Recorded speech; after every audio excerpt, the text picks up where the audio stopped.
তো সৰু হ'ল নেকি? গোটেইখিনি তালা একেলগে তলতো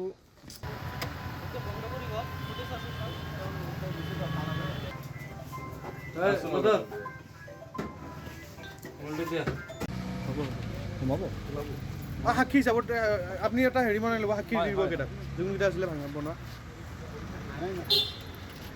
গৰৈমাৰী অঞ্চলত দীৰ্ঘদিনৰ পৰাই অবৈধ বিলাতী সুৰা ব্যৱসায় চলি থাকে। আমি বিশেষ সূত্ৰে গম পোৱাৰ পিছত আমি পূব চুমুৰীয়া গৰৈমাৰী শাখা ছাত্ৰ সন্থাৰ এটি সজাতি দলে তাত উপস্থিত হওঁ। উপস্থিত হৈ আমি পুলিচ প্ৰশাসন আৰু আবকাৰী বিভাগক জনাওঁ।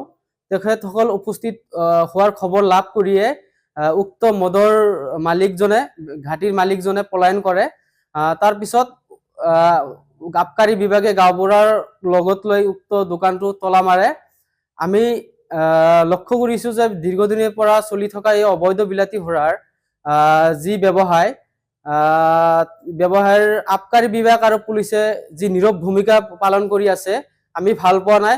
গতিকে আমি আহ্বান জনাইছোঁ পূব চুমুৰীয়া গৰৈমাৰী শাখা ছাত্ৰ সন্থাই অতি সোনকালে গৰৈমাৰী অঞ্চলৰ যিকেইখন অবৈধ মদৰ ঘাটি আছে অতি সোনকালে বন্ধ হ'ব লাগে।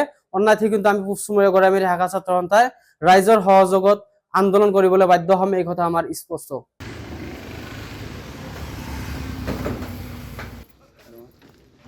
তো সৰু হ'ল নেকি? গোটেইখিনি তালা একেলগে তলতো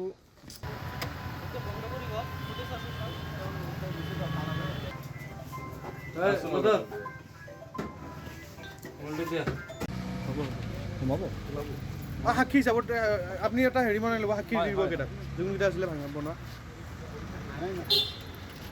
গৰৈমাৰী অঞ্চলত দীৰ্ঘদিনৰ পৰাই অবৈধ বিলাতী সুৰা ব্যৱসায় চলি থাকে।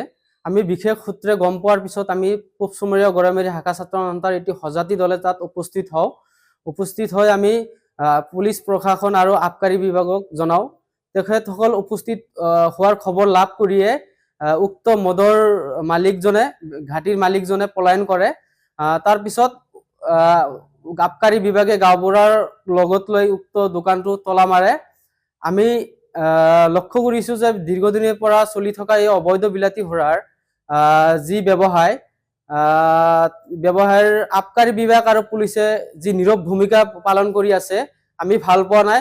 গতিকে আমি আহ্বান জনাইছোঁ পূব চুমুৰীয়া গৰৈমাৰী শাখা ছাত্ৰ সন্থাই অতি সোনকালে গৰৈমাৰী অঞ্চলৰ যিকেইখন অবৈধ মদৰ ঘাটি আছে অতি সোনকালে বন্ধ হ'ব লাগে।